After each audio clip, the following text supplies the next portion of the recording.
Bismillahirrahmanirrahim. Alhamdulillahi rabbil alamin. Allahumma salli wa sallim wa barik ala Muhammad wa ala ali Muhammad. Allahumma anfa'na bima 'allamtana wa 'allimna ma yanfa'una wa zidna ilma wa barik lana fi ilmina warzuqna al-ikhlasa fil qawli wal 'amali kamila wa nas'aluka Allahumma 'ilman nafi'an la yunsa wa tawfiqan da'ima wa sihhatan wa yaqina. Amin ya rabbal alamin. Alhamdulillah kaum muslimin rahimakumullah. Hari ini kita sudah masuk tanggal 23 Jumadil Ula 1443. Kita lanjutkan pengajian kitab Mukhtasar Al-Jami' As-Saghir.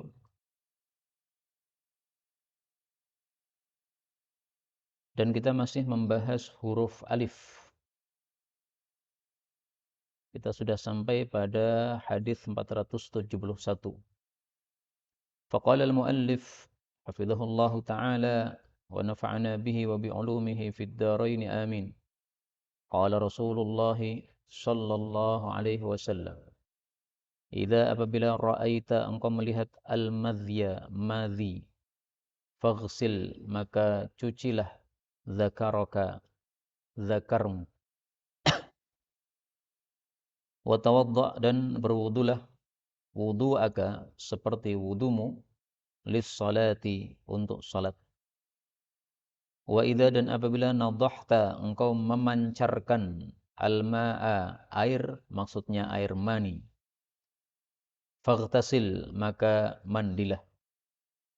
Hadis diriwayatkan oleh Dal Abu Dawud sahih. Hadis ini membahas dua hal. Yang pertama madhi, bahwasanya madhi itu najis, karena di sini Nabi katakan faghsil, cucilah, menunjukkan najis. Yang dicuci apa? Zakaraka, zakarnya. Karena madhi keluar dari zakar. Adapun bagian bawah dari zakar, yaitu buah pelirnya, bagian buah pelirnya, maka itu tidak wajib dicuci. Tetapi lebih bagusnya dicuci. Karena kita dapatkan dalam hadis yang lebih lengkap, wa unsayaihi liyaghsil dzakarahu, hendaklah orang tersebut mencuci zakarnya, wa unsayaihi, dan kedua buah pelirnya. Kecuali kalau dua buah pelirnya itu memang tertetesi oleh madhi, nah, jelas wajib dicuci. Tapi andaikan buah pelirnya tidak terkena madhi, maka tetap sunnah untuk dicuci. Karena dikhawatirkan adanya tetesan pada buah pelir tadi. Kemudian madhi membatalkan wudu, maka Nabi katakan watawadda, kamu wudu. Dan hadis ini ada sababul wurudnya. Ali bin Abi Thalib itu seringkali keluar madhi, dan dia selalu mandi junub ketika keluar madhi. Sampai-sampai tulang punggungnya ini terasa mau pecah karena dinginnya air. Kita tahu kalau di Saudi air kalau dingin sekali, kalau panas sekali. Nah, maka akhirnya dia minta penjelasan dari Nabi SAW. Beliau jawab seperti ini, madhi tidak perlu mandi, tapi cukup wudu saja. Nah, madhi itu definisinya apa? Madhi adalah cairan yang keluar ketika seseorang muncul syahwatnya sebelum keluar mani. Bedanya madhi dengan mani, kalau madhi keluar itu syahwat masih ada. Tetapi kalau mani keluar, syahwatnya sudah habis. Sudah tidak ada lagi syahwat, ya. Sudah menjadi normal lagi. Maka madhi ini biasanya ketika seorang suami misalnya sentuh istrinya atau cium, ya, maka akan keluar madhi. Sebagian, ya, tidak semua orang begitu. Kemudian yang kedua, hadis ini membahas tentang alma, yaitu maksudnya air mani. Air mani menyebabkan wajib mandi, maka air mani berbeda dengan madhi, ya. Mani hadas besar, madhi hadas kecil. Tetapi madhi najis, mani tidak najis, sehingga tidak ada perintah untuk mencuci air mani. Air mani tidak najis. Tapi ini masalah madhi ketika mengenai zakar. Sekarang bagaimana kalau madhi mengenai baju kita? Apakah hukumnya juga sama? Nah, di sini diperselisihkan oleh para ulama. Pendapat yang saya pilih adalah madhi itu kalau mengenai kulit kita itu najis yang harus dicuci dengan air. Tapi kalau mengenai baju kita maka itu najis yang ringan sehingga tidak wajib dicuci dengan air. Cukup dituangi dengan air. Dituangi sampai menyeluruhi tempat yang terkena madhi tadi. Kalau sudah dituangi air, misalnya air sesendok ya, sudah memenuhi itu, maka sudah suci. Masalah ini kita bisa lihat di dalam kitab Sunan Turmudi. Al-madhyu yusibuth thawba. Bab tentang madhi yang mengenai baju. Jadi memang ini masalah khilafiyah sehingga dibahas oleh Imam Tirmidzi. Rasulullah ditanya oleh Ali tentang kaifa bima yusibu thawbi. Bagaimana kalau madhi itu mengenai baju saya? Qala, beliau menjawab, yakfika an ta'khudha kaffan. Kamu cukup mengambil satu telapak tangan mimma'in dari air, fatandhaha bihi thawbak. Lalu kamu tuangkan pada kainmu. Haitsu tara annahu asaba minhu. Di tempat yang terkena madhi tersebut. Nah, maka hadis ini sangat jelas menunjukkan bahwa kalau mengenai baju, maka dia adalah najisnya ringan. Nah, kok bisa begitu? Mengenai kulit najisnya najis biasa, mutawassithah. Tetapi ketika mengenai baju najisnya najis ringan, mukhaffafah. Ya ini hukum syariat nggak bisa kita bagaimana-bagaimana. Ya, sudah terima saja. Dari Nabi udah terima saja. Maja anir Rasul naqbalu. Yang datang dari Nabi kita terima. Dan ini pendapat Imam Ahmad. Imam Ahmad mengatakan arju ayyujzi'u nadhu bil ma. Saya berharap dituangi air sudah cukup, tidak wajib dicuci. Kalau mazhab Syafi'i katakan wajib dicuci.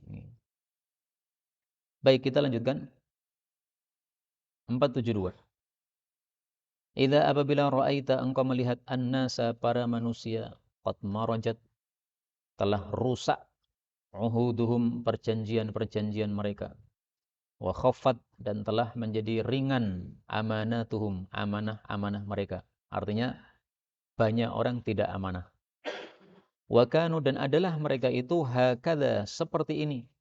Wa syabbaka dan beliau mentasybik baina anamilih antara jari-jari beliau. Tasbik itu kayak begini. Nah, tasbik.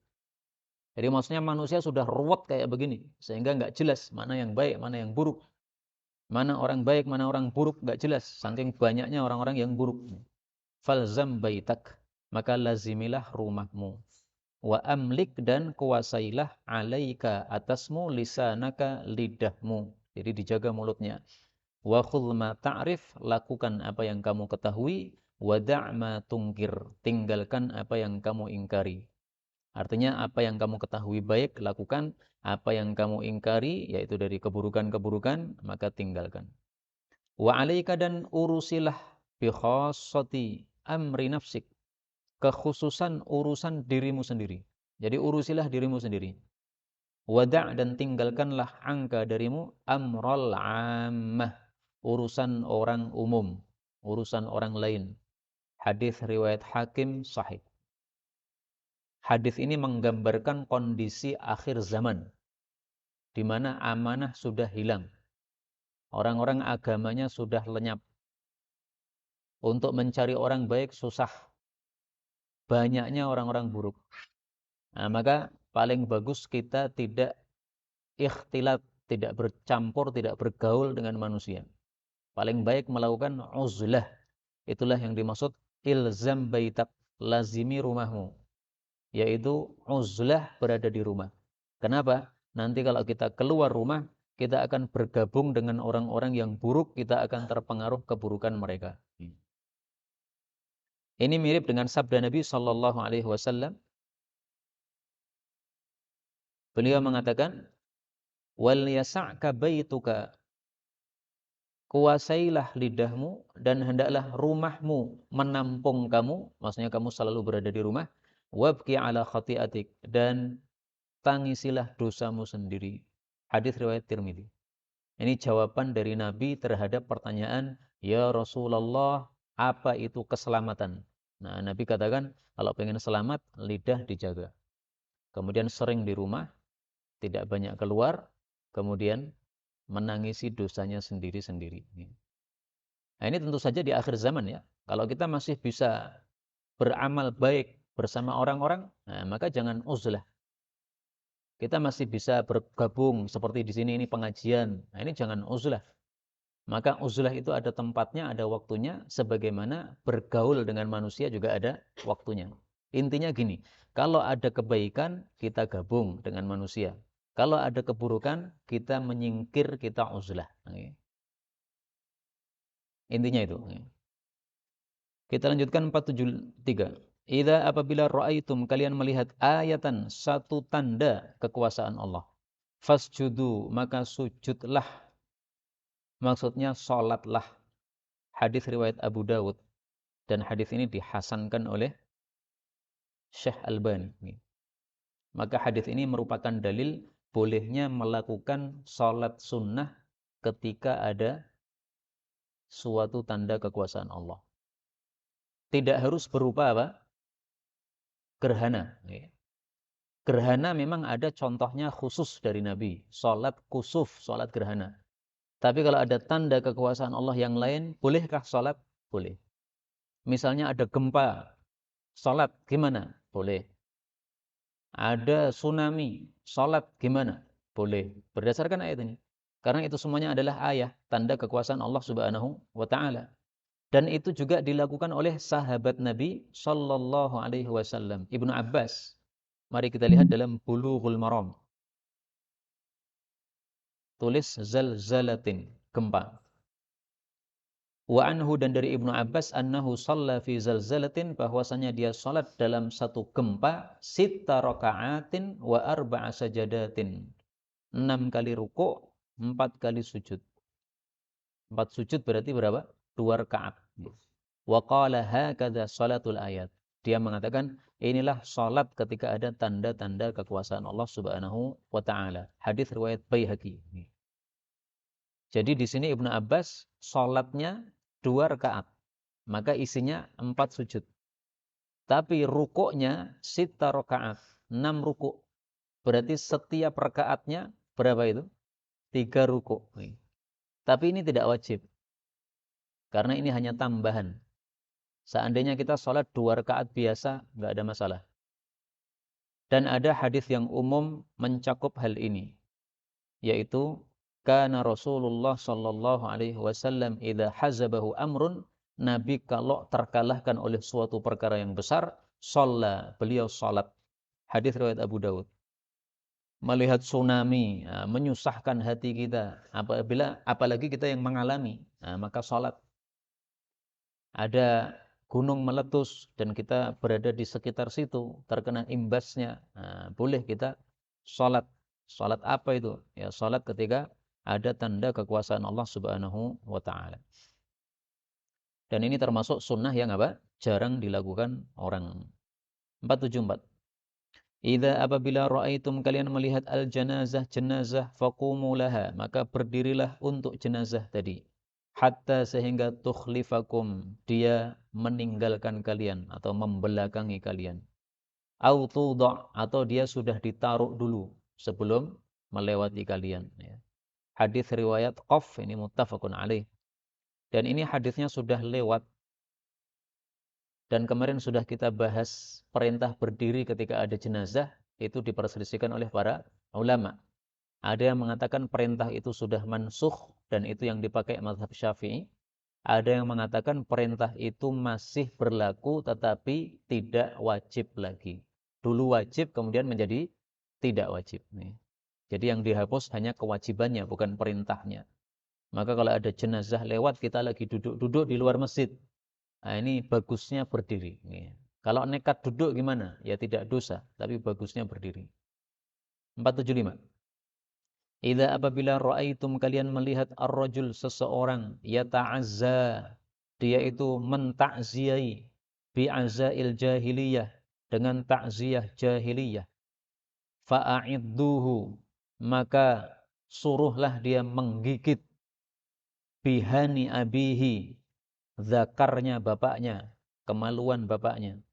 Wala taknu, dan tidak perlu pakai bahasa samaran, tidak perlu pakai kunyah atau bahasa samaran.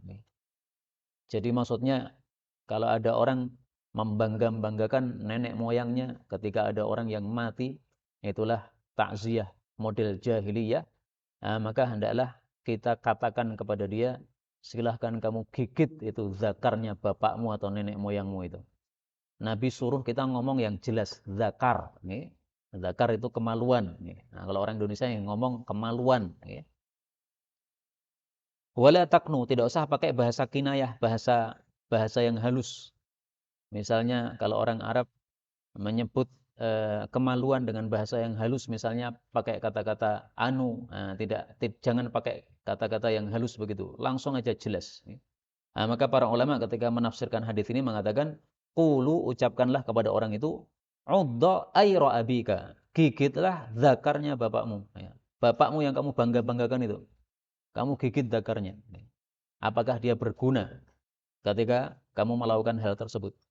Jadi artinya tidak ada fungsinya kita itu membanggakan nenek moyang yang jahiliyah. Ini orang Arab kan biasanya begitu. Mereka membanggakan nenek moyangnya. Nenek moyang saya adalah fulan, fulan, fulan. Padahal nenek moyangnya orang-orang kafir. Nah, orang kafir dibanggakan untuk apa? Kita membanggakan itu membanggakan Islam. Wa bidzalika falyafrahu, dengan Islam dan Quran kita berbangga, bukan dengan jahiliyah. 476. Idza apabila ra'aitum, kalian melihat al-laila, malam, qad akbala, telah datang, min hahuna, dari sini, maksudnya dari timur. Faqad, maka sungguh, aftara, telah berbuka, as-shaim, orang yang puasa. Hadis ini muttafaqun alaih, irhamukallah.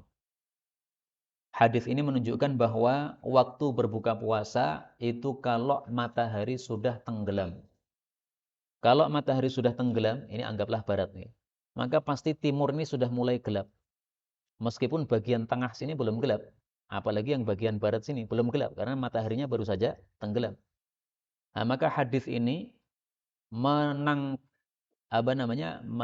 membantah pendapatnya orang-orang Syiah.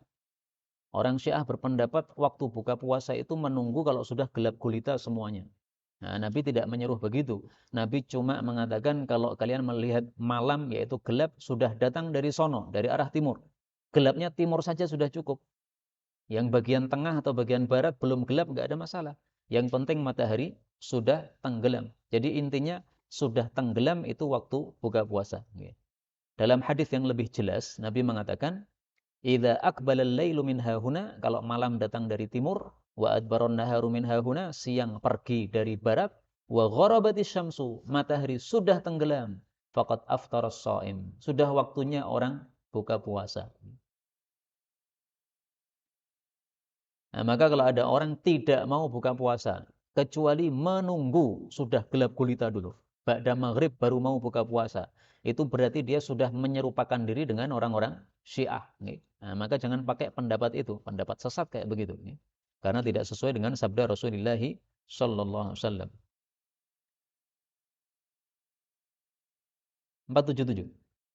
Idza apabila ra'aitum, kalian melihat al-maddahina, orang-orang yang selalu memuji, fahthu, maka taburkanlah, fi wujuhihim, pada wajah-wajah mereka, at-turaba, debu.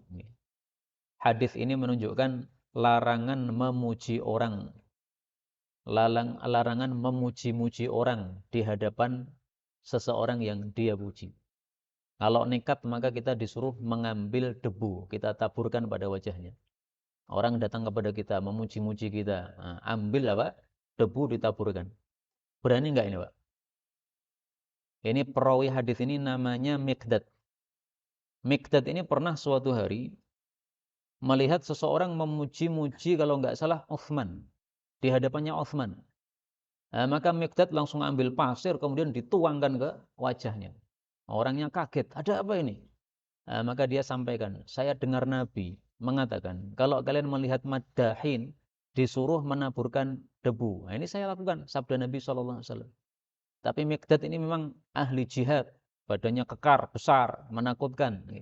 Nah, kalau kita mengamalkan hadis ini mungkin dicengkiwing ya. Karena kita apa?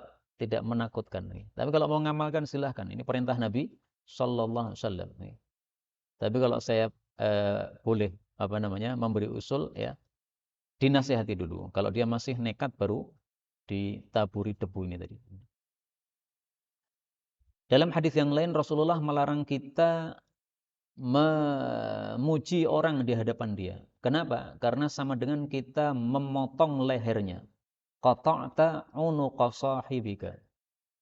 Wailaka, celaka kamu. Kenapa kamu puji temanmu di depan dia? Qata'ta unuqa sahibik. Itu sama dengan kamu putus tengkuk dia. Maksudnya apa? Dia bisa binasa dengan sebab pujian kamu itu. Karena dia akan menjadi sombong, menjadi bangga terhadap dirinya sendiri. Nah, itu sama dengan sudah binasa seperti orang yang dipenggal lehernya. Maka minkum madihan akhah, siapa yang ingin memuji saudaranya, la mahalata, harus memuji, falyaqul, hendaklah dia mengucapkannya begini, ahsibu fulanan, saya mengira orang ini baik begini begini begini. Mengira saja, wallahu hasibuhu, tapi Allah yang menghisapnya, alias Allah yang lebih tahu. Wala uzakki 'alallahi ahadan, dan saya tidak berani mentazkiyah kepada seorang pun atas nama Allah Subhanahu wa taala. Ini hadis muttafaqun alaih. Karena itu beberapa ulama-ulama besar itu kalau dipuji itu malah marah. Misalnya Syekh bin Baz ya, mau pengajian seperti ini ada pembawa acaranya menyebutkan ya biografi beliau dipuji-puji. Maka belum selesai dia membacakan biografi beliau disuruh berhenti. Udah berhenti, nggak usah dilanjutkan. Nggak perlu memuji-muji seperti itu. Karena ini bukan sunnah Rasulullah Sallallahu Alaihi Wasallam. Yang belum kenal Syekh bin Baz biar tanya, ini siapa pembicaranya siapa? Yang sudah kenal ngapain dikenalkan? Nah, maka tidak perlu dipuji-puji seperti itu, malah menyusahkan orang yang dipuji. 478. Idza apabila ra'aitum, kalian melihat al-hilal. Hilal itu adalah awal bulan. Fasumu, maka puasalah kalian. Wa idza, dan apabila ra'aitumuhu, kalian melihat hilal, ya, bulan sabit, pertanda awal bulan. Fa'aftiru, maka berbukalah. Fa'in, maka jika ughmiya, hilal itu tertutupi, alaikum, atas kalian, fa'addu, maka hitunglah, 30 yauman, 30 hari. Hadis ini qaf muttafaqun alaih. Hadis ini menunjukkan bahwa masuk Ramadan dan keluar Ramadan itu sama-sama dengan hilal. Dengan ru'yat hilal. Tidak dengan hisab. Mohon maaf kalau di sini ada yang ngaji di Muhammadiyah pakai hisab. Saya menjelaskan hadis ini. Saya tidak sedang menyerang pendapat siapapun. Tidak. Saya hanya menjelaskan hadis ini. Menurut hadis ini, masuk Ramadan dengan melihat hilal. Maka yang dimaksud hilal di sini adalah hilalnya Ramadan. Kalau melihat hilal Ramadan, puasalah. Jadi mulailah puasa dengan melihat hilal Ramadan. Kemudian yang dimaksud di sini melihat hilal, maksudnya hilalnya Syawal, fa'aftiru, maka berbukalah. Jadi hilal Ramadan pertanda masuk Ramadan. Hilal Syawal pertanda keluar atau habisnya Ramadan. Nah, bagaimana kalau hilalnya tertutupi? Ada mendung misalnya dan sebagainya. Meskipun secara teori hisab bisa terlihat dengan mata hati. Tapi mata kita nggak bisa melihat. Tertutupi. Nabi tidak membiarkan kita bingung. Nabi mengatakan kalau tertutupi, hitunglah 30 hari. Jadi kalau hilal Ramadan tidak terlihat, maka Sya'bannya dihitung 30 hari. Kalau hilal Syawal tidak terlihat, berarti Ramadannya dihitung, digenapkan 30 hari. Gitu. Jadi kondisi kita melihat hilal hanya ada dua. Kondisi pertama, mata kita bisa melihat. Nah, berarti sesuaikan dengan sabda Nabi, kalau melihat hilal, puasalah. Kondisi kedua, mata kita nggak bisa melihat hilal. Sesuaikan sabda Nabi, kalau tertutupi, maka sempurnakan jadi 30 hari. Kira-kira hadisnya jelas betul? Jelas banget ya. Nah, tapi masih ada saja yang pakai apa? Hisab. Ya sudah. Yang penting tanggung jawab masing-masing di hadapan Allah Subhanahu wa taala. Karena amal kita masing-masing nanti dipertanggungjawabkan di hadapan Allah. Tapi saya jujur, kalau saya ditanya, pakai ru'yat atau pakai hisab? Saya mengatakan pakai ru'yat itu yang benar. Kenapa? Satu, sesuai sabda Nabi SAW. Yang kedua, ijma' para sahabat. Para ulama mengatakan, para sahabat sudah ijma' masuk Ramadan dan keluar Ramadan dengan ru'yatul hilal, bukan dengan hisab. Lah terus awal yang memakai hisab itu siapa? Yang memakai itu bukan sahabat, tetapi dia adalah generasi tabi'in, itu pun satu orang yang memakainya, namanya Mutarrif bin Abdullah bin Syikhir, dan dia memakainya untuk dirinya sendiri. Dia merasa punya ilmu hisab, maka kalau dia mau masuk Ramadan, dia hitung dengan ilmu hisab yang dia kuasai. Kemudian dia terapkan untuk dirinya sendiri. Adapun untuk masyarakat, dia tidak menerapkan dengan ilmu hisab. Dia tetap menyuruh masyarakat untuk apa? Sesuai hadis ini. Nah, maka beliau menggunakannya untuk dirinya sendiri, dan itu pun satu orang saja di antara tabi'in. Tapi kemudian lama-kelamaan pendapat ini semakin merajalela dan semakin menguasai, sehingga di sebagian tempat malah dianggap yang lebih kuat. Kalau saya tidak berani menyelisihi ijma'nya para sahabat. 479. Idza apabila ra'aitum, kalian melihat mayyabi, orang yang menjual, au yabta, atau membeli, fil masjid, di dalam masjid, faqulu, maka ucapkanlah kepada dia, la arbahallahu tijarataka, semoga Allah tidak memberikan untung tijarataka, dalam perdaganganmu ini. Dengan kata lain, mudah-mudahan kamu bangkrut atau rugi. Didoakan jelek, Pak. Wa idza ra'aitum, dan jika kalian melihat mayyang syudu, orang yang mengumumkan pencarian barang hilang, yang syudu, yang mencari-cari, mengumumkan pencarian, fihi, di dalam masjid, dhallatan, barang yang hilang, faqulu, maka katakanlah kepada dia, la raddallah, semoga Allah tidak mengembalikan, alaika, kepada kamu, dhallataka, barang hilangmu itu. Jadi mudah-mudahan hilang abadi. Hadis riwayat Tirmidzi sahih. Hadis ini menunjukkan dua hal. Larangan jual beli di masjid. Hukumnya apa? Mazhab Syafi'i mengatakan makruh. Mazhab yang lain saya nggak tahu. Demikian juga larangan mengumumkan pencarian barang yang hilang. Misalnya kita kehilangan jam. Nah, setelah sholat selesai, kita maju ke depan. Kemudian kita umumkan, bapak-bapak saya kehilangan jam. Nanti kalau ada yang menemukan ciri-cirinya begini, tolong diberikan atau diumumkan kembalikan kepada saya. Nah, ini tidak boleh. Itu makna dari yang syudu. Yang syudu itu adalah mengumumkan pencarian.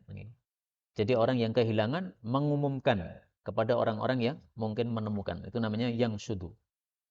Berbeda dengan yung shidu. Kalau yaknya di dhammah, kemudian shinnya di kasroh, yung shidu, itu artinya mengumumkan penemuan barang hilang. Ada barang hilang di jalan, saya ambil, kemudian saya umumkan. Ini milik siapa, ini milik siapa. Nah, itu disebut yung shidu. Nah, di sini Nabi tidak mengatakan yung shidu, tetapi apa? Yang syudu. Jadi yang dilarang oleh Nabi adalah orang yang kehilangan barang, mengumumkannya di dalam masjid. Adapun kalau takmir menemukan ada HP tertinggal misalnya di masjid, kemudian boleh dia kasih pengumuman, mungkin ditulis ya. Siapa yang merasa kehilangan, silakan menghubungi takmir. Insya Allah nggak masalah ini. Karena bukan yang syudu, tapi yung shidu. Nah, ini perlu dipahami masalah bahasa. Ini berpengaruh harokatnya, berpengaruh terhadap terjemahannya. Untuk mengumumkan yang lainnya, nah ini pertanyaan yang bagus. Misalnya pengumuman kematian, masih ada di sini, Pak. Nah, disuruh untuk apa? Mendatangi kematian nih, Mbak Fulan mati, nanti akan dikuburkan jam sekian. Itu para ulama mengatakan hukumnya sama, tetapi tidak sampai haram. Yaitu apa tadi? Makruh. Nah, sehingga kalau masih dilakukan di masjid ini dan memang susah untuk atau pekeuh untuk melarangnya. Karena misalnya yang mau mengumumkan kan Pak RT ini atau Pak Camate, masuk Camate dilarang, rawani, misalnya. Ya sudahlah. Tapi kalau untuk kita nggak usah aja. Kalau kita diminta untuk mengumumkan, pun panjenengan mawon, saya nggak berani, gitu aja. Nah, kalau ditanya kenapa nggak berani? Karena dilarang oleh Rasulullah Shallallahu Alaihi Wasallam yang semisal itu. Ya, memang di sini tidak ada pengumuman kematian, nggak ada. Tapi para ulama katakan hukumnya sama-sama makruh, okay? Tidak sampai haram, tidak. Tapi apa? Makruh. Nah, pertanyaannya, kenapa kok makruh? Padahal kan berguna itu. Masyarakat kalau diumumkan malah jadi ngerti mereka. Dan saya juga mendapatkan manfaatnya. Seringkali di masjid kampung saya itu ada pengumuman, ada orang mati. Nah, saya dari rumah jadi dengar, sehingga jadi tahu. Kalau tidak ada pengumuman itu ya saya nggak tahu. Nah, maka ini menguntungkan saya karena bisa menghadiri sholat jenazah, dapat pahala. Bisa ikut menguburkan jenazah, dapat pahala. Nah, maka jawabnya adalah kenapa dimakruhkan? Itu karena masjid dibangun tidak untuk hal-hal tersebut. Masjid tidak dibangun untuk jual beli, tidak dibangun untuk tempat mencari barang hilang atau tempat pengumuman, bukan. Tapi dibangun untuk apa? Ibadah. Namanya masjid itu dari kata-kata sajadah, sujud. Sujud itu apa? Ibadah. Jadi membaca Quran, pengajian, sholat, zikir, pokoknya segala macam ibadah. Nah, mengumumkan kematian itu termasuk muamalah atau ibadah itu? Itu muamalah, itu bukan ibadah. Termasuk jual beli, ini muamalah bukan ibadah. Baik, kita lanjutkan ya. 480. Idza apabila ra'aitani, engkau melihat saya, ala atas mithli semisal hadhil halah, kondisi ini, yakni yang beliau maksud adalah al-baula, kencing. Jadi Nabi masih kencing. Fala tusallim alayya, kamu jangan salam kepada saya. Fa innaka, karena sesungguhnya kamu, in jika fa'alta, kamu melakukan dzalika, hal itu, lam arudda, aku tidak akan menjawab, alaika, terhadap salammu. Hadis riwayat Ibnu Majah. Jadi ini kasusnya Nabi sedang kencing disalami orang. Nabi tidak menjawab. Kemudian setelah selesai kencing, Nabi memberitahu, besok-besok kalau melihat saya kencing, nggak usah salam. Ya. Memang ketemu itu disunahkan apa? Salam. Tapi lihat kondisinya dulu. Orang lagi sibuk kencing, nah, nggak usah disalami. Kalau zaman dulu kan seringkali nongkrong di pinggir sungai, Pak. Nah, zaman dulu. Nah, zaman sekarang nggak tahu masih ada nggak itu. Nah, kalau ada teman kita, meskipun itu teman lama kita, teman SMA dulu, sekarang sudah bapak-bapak, sudah apa, kakek-kakek. Nah, pas kita lewat dia lagi nongkrong di pinggir, diam aja, nggak usah salam. Senyum doang nggak apa-apa. Tapi apa? Nggak usah salam. Kalau salam maka tidak usah dijawab. Kenapa Nabi tidak mau menjawab? Nah, kita temukan hadis yang menjawab pertanyaan ini. Beliau mengatakan, inni karihtu, sesungguhnya aku tidak suka, an alqurallah, bahwasanya saya zikir kepada Allah, illa ala tuhrin, kecuali dalam kondisi suci. Kencing ini kondisi tidak suci. Salam itu termasuk zikir. Nah, maka beliau tidak mau jawab salam dalam kondisi kencing. Hadis riwayat Abu Dawud sahih.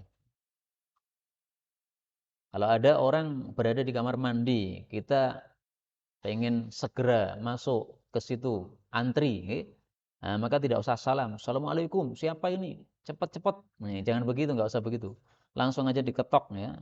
Cepat-cepat ini gantian, saya sangat perlu. Nggak perlu salam.